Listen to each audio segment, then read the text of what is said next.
جی السلام علیکم دونوں حضرات کو۔ میرا سوال یہ ہے جی کہ جیسے اگر میں سمجھا ہوں اس کو صحیح طرح، تو غامدی صاحب نے یہ بھی فرمایا تھا کہ رسول صلی اللہ علیہ وسلم وہی نازل ہونے سے پہلے مطلب نماز وغیرہ بھی ادا کرتے تھے جی۔ تو میرا سوال یہ ہے کہ وہ نماز اور اس میں جو پڑھنے والے کلمات ہیں وہ آپ صلی اللہ علیہ وسلم تک کیسے پہنچے، کس نے ان کو سکھایا تھا؟ کیونکہ مطلب وہی تو 40 سال کی عمر میں آپ صلی اللہ علیہ وسلم پہ نازل ہوئی، تو وہ ان کو سکھانے والے کون تھے؟ جی واضح ہوئی بات، شکریہ۔ میں نے یہ نہیں کہا کہ رسول اللہ پڑھتے تھے، میں نے یہ کہا تھا سارے عرب پڑھتے تھے۔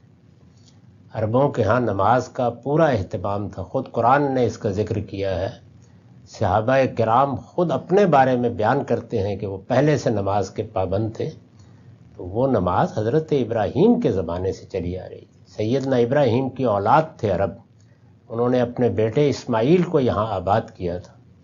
قرآن مجید میں پڑھیے، اس میں بیان کیا گیا ہے کہ جس وقت اسماعیل کو وہاں آباد کیا گیا تو ان کی ذمہ داری لگائی گئی کہ وہ نماز کے لیے اس گھر کو خاص رکھیں۔ اسی دن نماز کی تعلیم بھی دی گئی، وہی نماز نسلاً بعد نسلاً عربوں کے ہاں جاری تھی، اور اس میں دعائیں بھی کی جاتی تھیں، اس میں مناجات بھی کی جاتی تھی، اس میں یہی سجدہ تھا، یہی رکوع تھا، اسی طرح سے نماز پڑھی جاتی تھی۔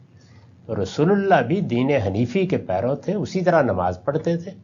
اور نماز کیا، حج اور عمرہ بھی ایسے ہی ہوتا تھا۔ خود رسول اللہ نے نبوت سے پہلے حج کیا ہے، اس کی تفصیلات معلوم ہیں، اور جن صاحب نے وہاں دیکھا رسول اللہ کو، وہ خود بعد میں مسلمان ہوئے، وہ بیان کرتے ہیں کہ عربوں نے کچھ بدعتیں داخل کر لی تھیں حج میں۔ حج تو یہی تھا، ایک دو چیزیں انہوں نے بدعت کے طور پر داخل کر لی تھیں، لیکن میں حیران ہوا کہ محمد حج کر رہے ہیں، انہوں نے اس میں سے کسی بدعت کا ارتکاب نہیں کیا۔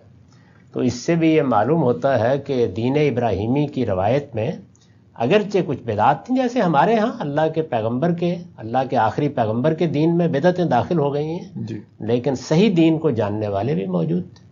تو اس لیے یہ ابراہیمی دین تھا، اس کو دین حنیف بھی کہا جاتا ہے، اس کے پیرو تھے لوگ، تو حضور بھی اسی کے پیرو۔ ٹھیک ہے سر۔